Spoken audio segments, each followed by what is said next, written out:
southbound Downeaster arrives in Saco. Each day there are 5 round trips to Boston, 2 of which originate in Brunswick.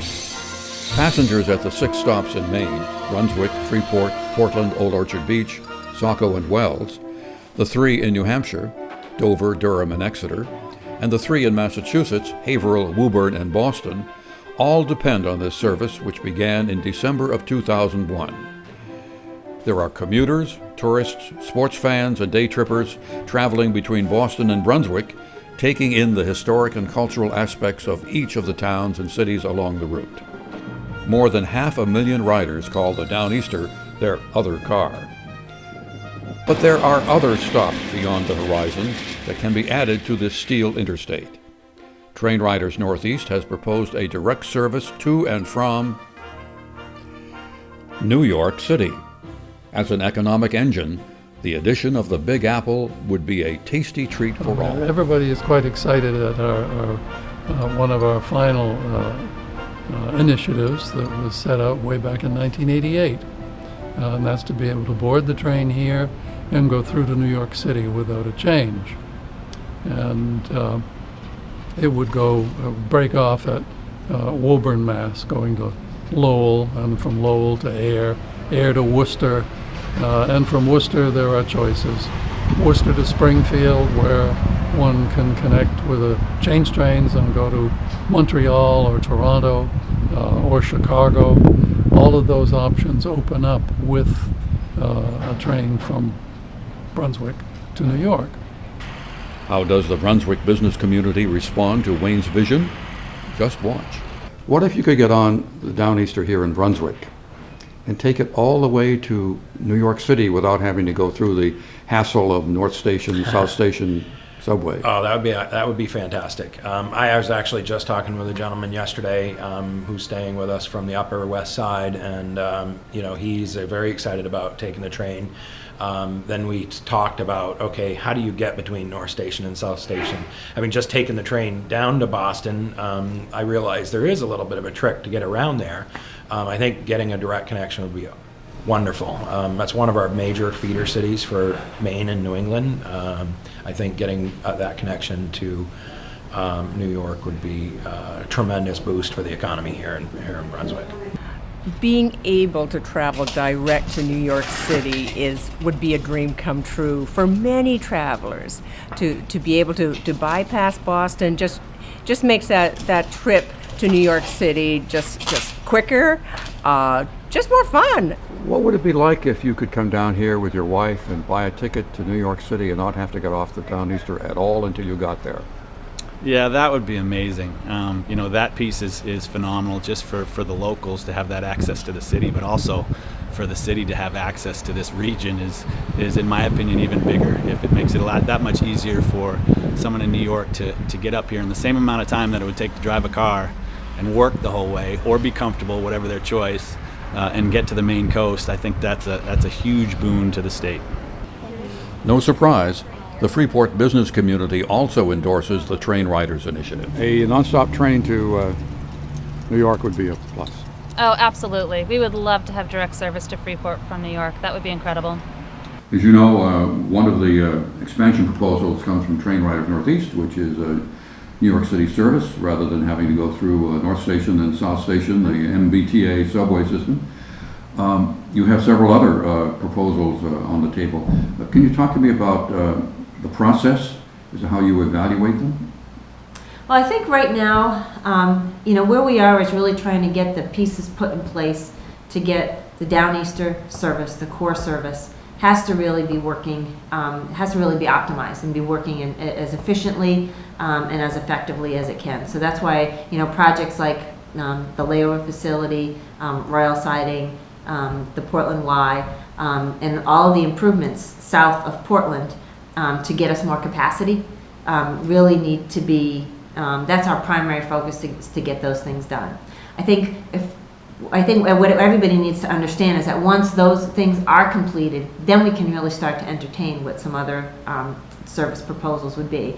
But there has been a series of stumbling blocks, causing the construction of the layover facility to be delayed. The Brunswick West Neighborhood Coalition has led the assault, claiming noise, vibration, and other environmental damage to their community. The Federal Railroad Administration concluded there would be no substantial environmental impact, but the permitting controversy continues. We thought it would be appropriate to view this historic freight yard from a different perspective, along with an analysis from a resident of that community.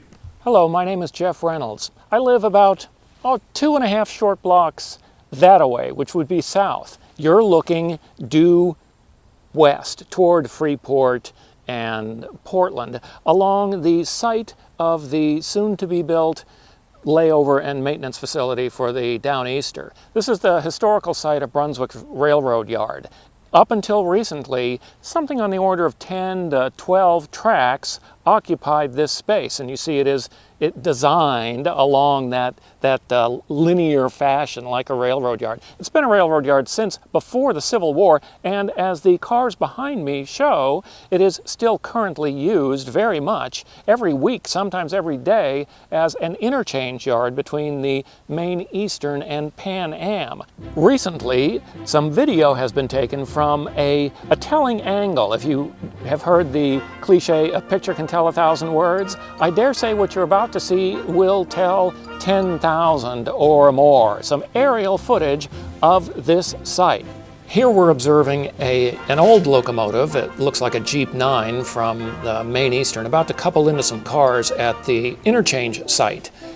Now we're taking a east to west overhead view, riding down the yard, if you will, and you can see what a perfect site it is for this purpose. It's a very long site. It used to have about 10 or 12 tracks. You see some old rails there. Trees on both sides. Evergreen trees, deciduous trees, a rather thick band of trees. You haven't seen a house yet, nor will you until we take another view. This neighborhood where I live is sometimes called Brunswick West. I call it the Church Stanwood site.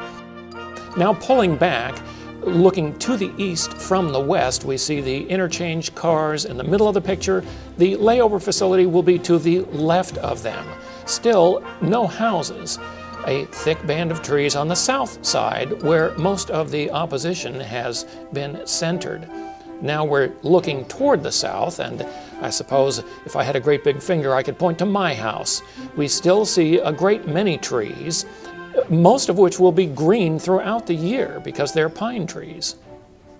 I'm glad that the layover facility will be built here instead of anywhere else. Indeed, it cannot function anywhere else. This is the center of railroad activity for Brunswick, always has been, always will be. That will never change. And the alternatives, a freight yard where cars are clanking 24/7, now that might represent an interruption into the part of town where I live. But a layover facility where the doors are closed after the trains pull in and turn their engines off, this is a very sensible use of the site.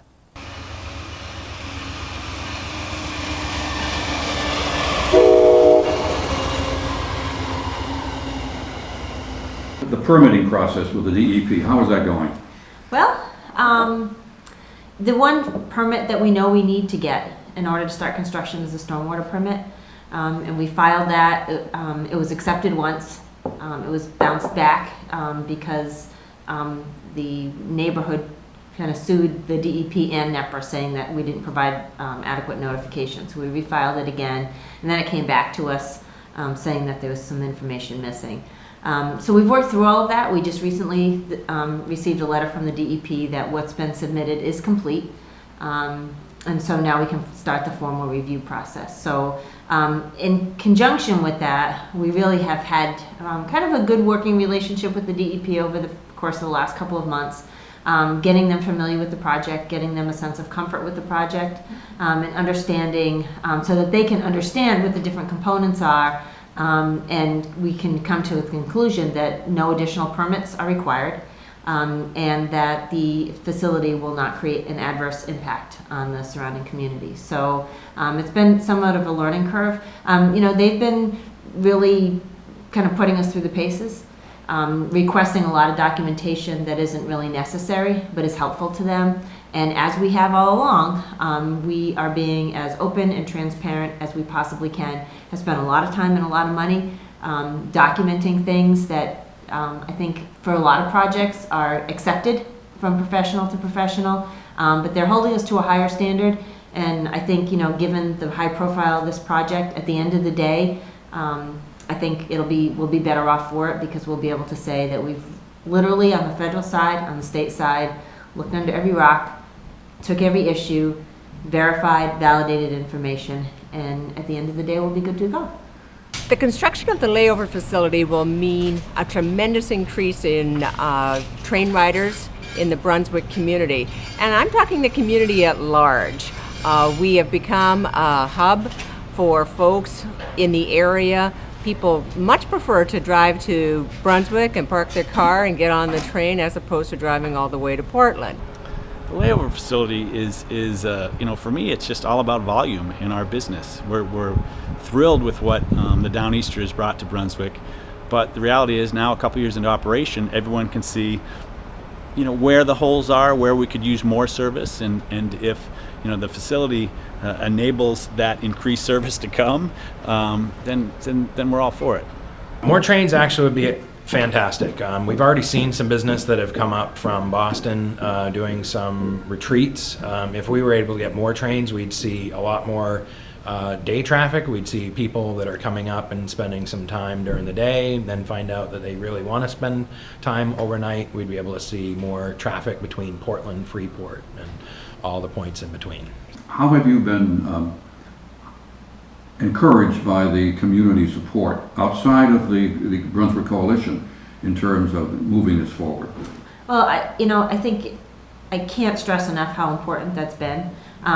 First of all, I think for those of us here, we're a small staff. Everybody here is extremely committed and passionate, and we all have a lot of integrity in what we do. And I think the organization has been, we've really prided ourselves on being kind of the group of people that kind of in the midst of the quasi-government, we really are more business-like. So kind of being thrown into this this kind of media frenzy of questioning our credibility has been a challenge for us personally and professionally. Despite the controversy, the Downeaster continues to make its rounds.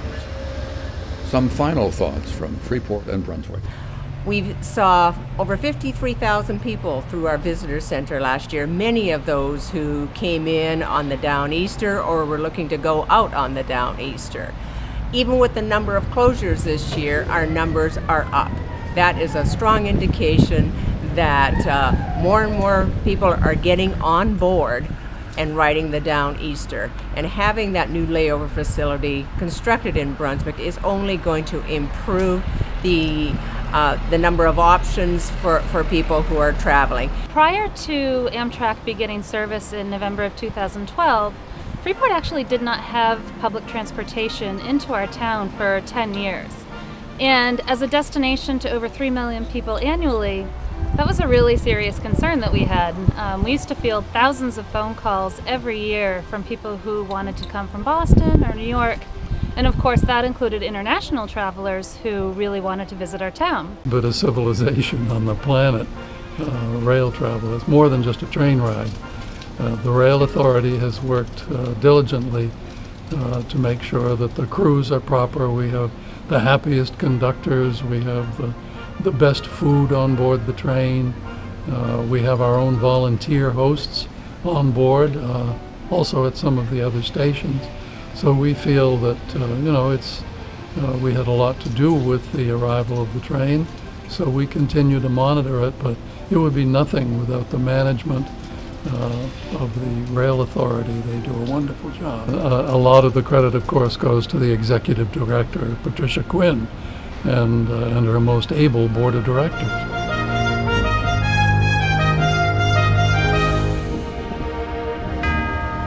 TrainRiders Northeast, changing the way the Northeast travels.